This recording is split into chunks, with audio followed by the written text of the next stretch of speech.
waa hagaag inoo bilaaba sheekadeena sheekadan waxay u dhaxaysaa wiil iyo gabar aad isku jeclaa.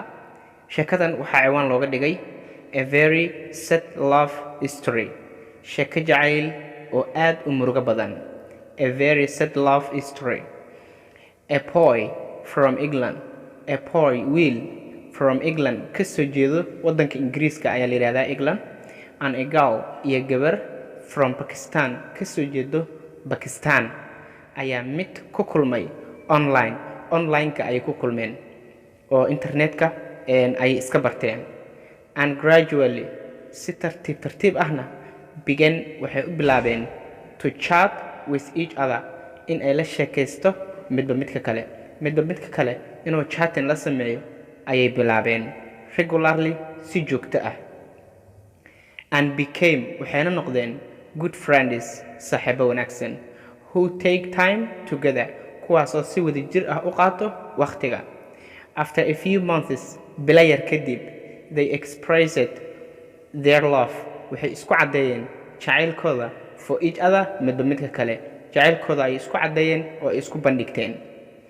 they were happily in love, waxay si farxad leh isku jeclaayeen for a few weeks, isbuucyo yar. ereyga view waa yar. until one day, ilaa hal maalin. ilaa one day, maalin. suddenly, si lama filaan ah, the girl stopped, gabadhii ay ku joojisay responding, inay uga soo jawaabto the boy's messages, fariimihii wiilka. si jacayl leh ayay isbuucyo yar ayay isjeclaayeen markii ay jacaylkooda ay isku bandhigteen. ilaa gabadhii si lama filaan ah gabadhii ay u joojiso responding the boy's messages, kasoo jawaabidda fariimaha wiilka. responding waa kasoo jawaabid ama ka falcelin. and he waited, wuuna sugay. waited sugay oo sugay. weeks passed, isbuucyo ayaa la dhaafay. passed macnaha waa markii laga gudbo isbuucyo waay. weeks passed, isbuucyo ayaa la dhaafay. and he still sat by his internet, welina wuxuu fadhiyey internetkiisii oo iyadii ayuu sugayaa for a waiting, isagoo sugayo her messages, fariimaheeda. but he nothing got, laakiin waxba ma uusan helin. haddii aan waxyar ku celiyo meeshan ah, he waited macnaha qofku waa uu sugay waay. weeks passed, isbuucyo ayaa gudbay, isbuucyo ayaa la dhaafay. and he still sat, welina waxa uu fadhiyey by his internet, qadkiisa ayuu weli iska fadhiyaa for a waiting, isagoo sugayo her message, fariinteeda. but he nothing got, laakiin waxba ma uusan helin. isagoo sidaas ah, and he was scared, wuuna cabsaday. and he was scared, wuxuuna ka cabsaday something had happened to her, something wax had happened to her, in ay ku dhaceen iyada. wuxuu ka cabsaday in ay wax ku dhaceen.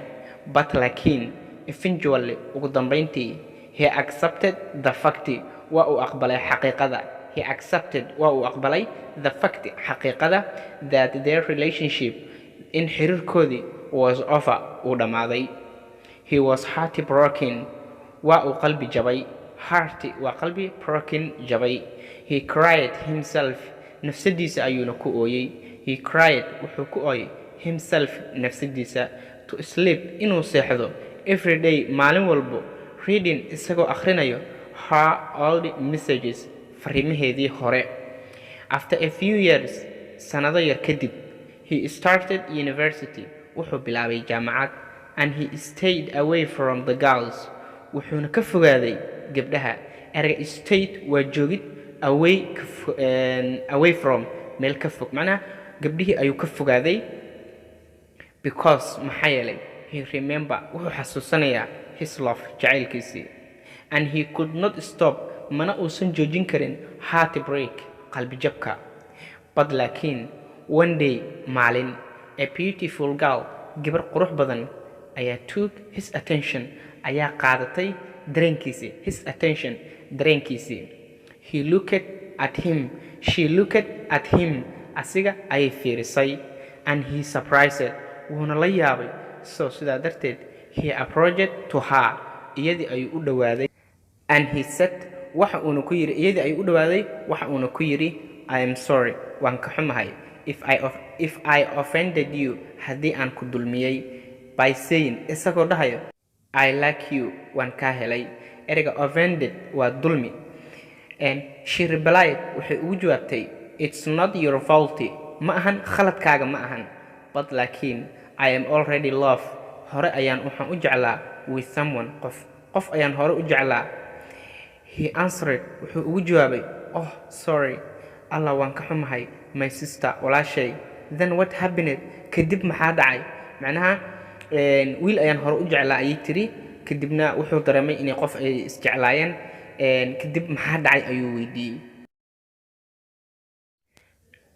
and she said waxayna tiri I fell in love jacayl ayaa igu dhacay with a boy wiil ayaan jeclaaday 3 years ago 3 sano ka hor he was from England wuxuuna ka soo jeeday wadanka Ingiriiska but laakiin I left him waan ka tagay due to the circumstances caqabado dartood but laakiin now hada I am searching for him isaga ayaan raadinayaa the boy said wiilkii ayaa yiri actually I am like you run ahaantii ana adiga ayaan kula mid ahay she said waxaan ku tiri really what was her name xaqiiqdii magaceedu muxuu ahaa macnaha waxay ogaatay in wiilkan asna arinteeda mid lamid ay haysato hadaba gabadha adigana ka tagtay magaceedu maxay tahay xaqiiqdii really what was her name runtii muxuu ahaa magaceedu he replied wuxuu ugu jawaabay Aisha ayay ahayd when he looked down markii uu fiiriyay hoos at the girl's book gabadha buugeeda markuu fiiriyana was labeled waxa ku calaamadeysnaa Aisha ileen gabadhii ay qadka iska barteenba waa iyada kadib maxaa dhacay they embraced each other way isku duubmeen midka kale ay isku duubmeen macnaha waxa la yiraahdaa qof aad isku hilowdeen markii hal mar aad isku soo boodin hab aad siisana waxa la yiraahdaa embraced and tears wayna ilmeeyeen during the hugging inta lagu guda jiray habsiintii the boy asked wiilkii ayaa weydiiyay why did you leave me dear maxaad iiga tagtay gacaliso she replied waxay ku jawaabtay my dear gacali I met waxaan la kulmay with a car accident shil gaari ayaan la kulmay and I was in the hospital waxaan ku jiray isbitaal for 2 years 2 sano but laakiin I fully recovered waxaan si dhammaystiran u soo kabsaday 6 months ago 6 bilood ka hor and everyone cid walbana believed waxay aaminsaneed that I will die in aan dhiman doono but laakiin I thought waxaan ku fikirayay one day maalin I will get back my love inaan dib u heli doono jacaylkaygii and will get married aanan guursan doono ajiib kadib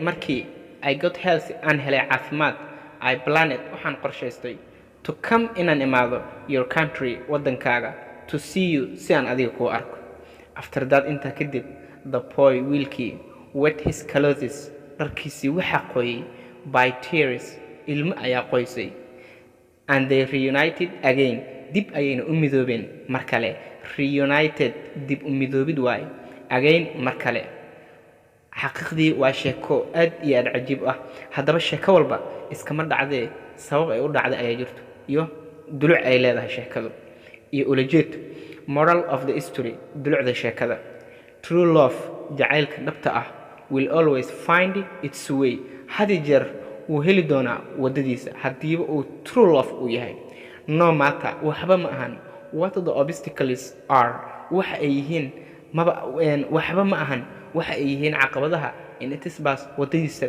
ku jira caqabadaha wadadiisa ku iman doono waxba ma ahan hadii uu true love yahay will find its way wadadiisa uu heli doonaa intaas ayaan jeclaystay inaan idin la wadaago maanta waadna ku mahadsantihiin daawashada sheekadan waxa inoo balan ah darsigan midkiisa kale inta ka sukayso ha ka qoosanin guusha